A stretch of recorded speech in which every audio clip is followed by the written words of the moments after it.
मेरी शादी होने वाली है, मुझे क्या-क्या टेस्ट करा लेना चाहिए?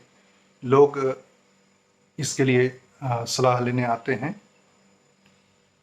तो ध्यान आता है कि लोग जब शादी होनी होती है, तो उससे पहले अपने बच्चों के लिए कई सारे चीज़ देखते हैं। लड़की या लड़का काला है, गोरा है, उनकी राशि कैसी है, किस राशि से हैं, कुंडली मिलती है या नहीं मिलती है। पंडित जी से आप बात करते हैं कि कौन-सा दिन हो, शादी करने का कौन-सा शुभ दिन होगा। तो ये सब अपनी जगह है, बट ये जानना बहुत ज़रूरी है कि यदि आप शादी करने जा रहे हैं तो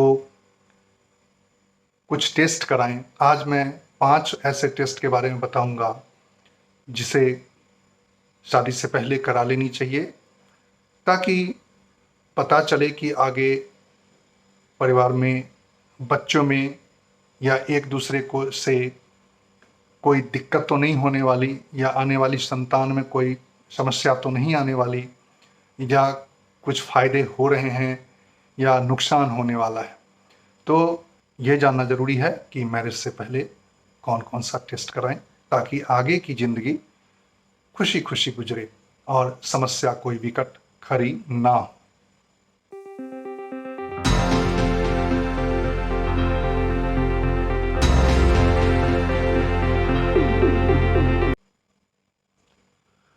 तो दोस्तों, मैं हूँ doctor MP Chaurasia from Delhi.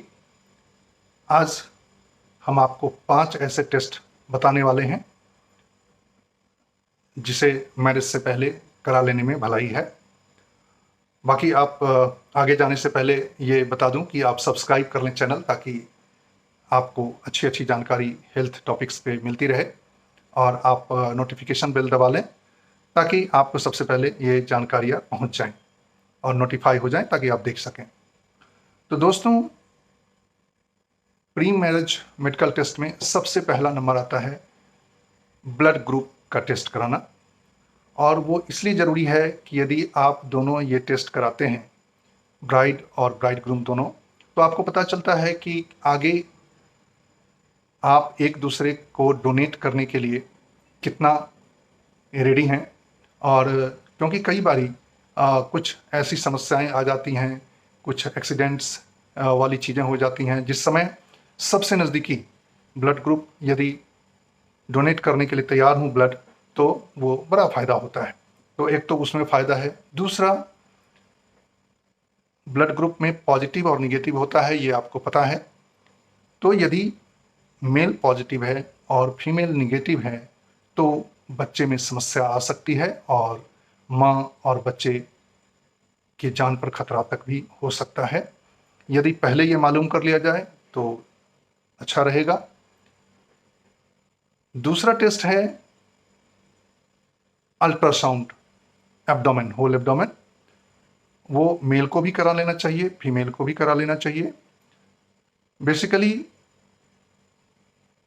ये जानना ज़रूरी है फीमेल में कि क्या अंडे सही से बन रहे हैं, ओवम ठीक ठाक बन रहे हैं, या कोई समस्या है। यदि समस्या है तो पहले ही निदान कर लिया जाए, या आपके मन पहले आपको पता होगा तो ये आपके लिए अच्छा रहेगा, ताकि आप उसके लिए तैयार रहेंगे। मेल में अल्ट्रासाउंड से एक तो रूटीन सारी चीज़ें आपको पता हो जाती हैं। यदि कुछ ऐसा निगेटिव निकला है तो आप उसके लिए रेडी हो जाते हैं। अदरवाइज मेल में लोग स्पर्म काउंट भी कराते हैं। स्पर्म काउंट इसलिए ज़रूरी है कि भारत में देखा गया है कि 1% ऐसे लोग हैं जिनमें स्पर्म बनते ही नहीं हैं। 4 से 5% ऐसे लोग हैं, ऐसे मेल हैं जिनमें स्पर्म की क्वालिटी पुअर होती है। तो यदि ये ऐसा पता चल जाता है तो आप पहले से प्रिपेयर हो जाते हो उसका ट्रीटमेंट के लिए, और या उसका निदान क्या हो सकता है। हमारी फैमिली लाइफ आगे अगर यदि बच्चे करने हैं तो कैसे करें, तो उसके लिए आप अपने आप को प्रिपेयर करते हो और आप डॉक्टर से सलाह लेते हो, उस हिसाब से आपका दिमाग तैयार रहता है। तीसरा टेस्ट है थैलेसीमिया। दोस्तों, थैलेसीमिया ऐसी बीमारी है कि ये 2 ट्रेट होते हैं इसमें। एक, कुछ लोग माइनर होते हैं, कुछ मेजर होते हैं। यदि मेजर होते हैं तो बहुत समस्या आती है। समझ लीजिए हर एक 2 से 3 हफ्ते पर, 4 हफ्ते पर ना ब्लड उनको चाहिए ही चाहिए होता, ब्लड ट्रांसफ्यूज करना पड़ता है और ज़िंदगी बहुत मुश्किल होती है, बहुत कठिनाइयाँ आती हैं, जान पर बनाती है। तो यदि शादी से पहले टेस्ट हो जाए कि माइनर माइनर दोनों तरफ तो नहीं है, लड़के और लड़की में, यदि दोनों माइनर माइनर निकल गए तो उनके जो बच्चे होंगे उसमें थैलेसीमिया मेजर होने का बहुत चांस है। तो ऐसा करें कि ये घटना ना हो, लड़के या लड़की में से ज़्यादा कोई एक ही माइनर हो, अदरवाइज ना हो, तो फिर दोनों स्थिति में कोई गड़बड़ी नहीं होगी। कभी भी ऐसा ना हो कि लड़का भी माइनर है और लड़की भी माइनर है, तो वो ठीक नहीं है।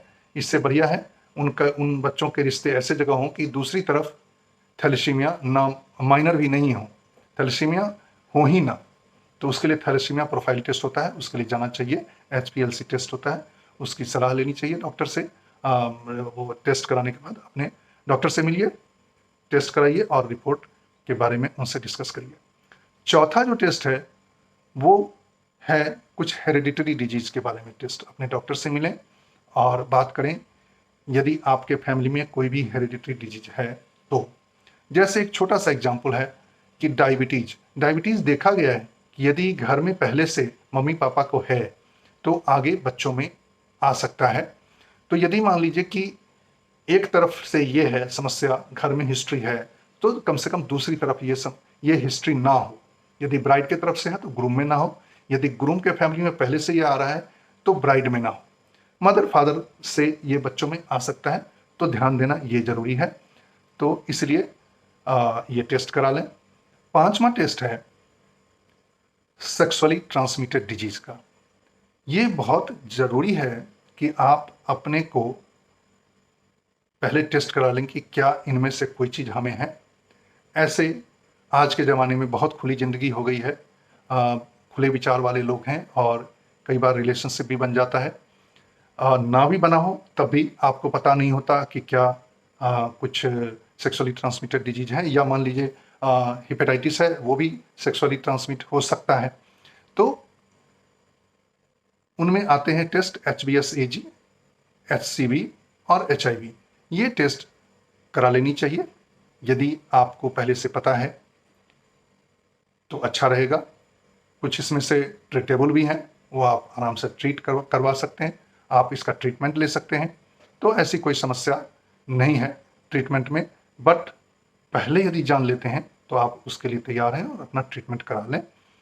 अदरवाइज कुछ ऐसे भी बीमारियां हैं जो आगे ट्रीटेबल नहीं हैं, तो उसके साथ आगे बढ़ना ठीक नहीं रहता। बेटर है कि अपने को हम लिमिटेड रखें और शादी की गांठ में ना बंधे या उसका दूसरा उपाय खोजें।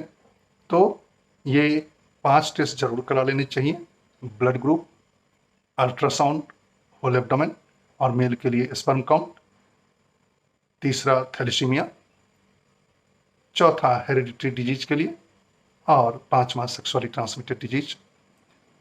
मुझे उम्मीद है कि आपको ये वीडियो अच्छा लगेगा। सब्सक्राइब करना नहीं भूलें ताकि आपको फिर दोबारा ऐसी जानकारी मिल सके। हम मिलेंगे अगले वीडियो में फिर। नमस्कार।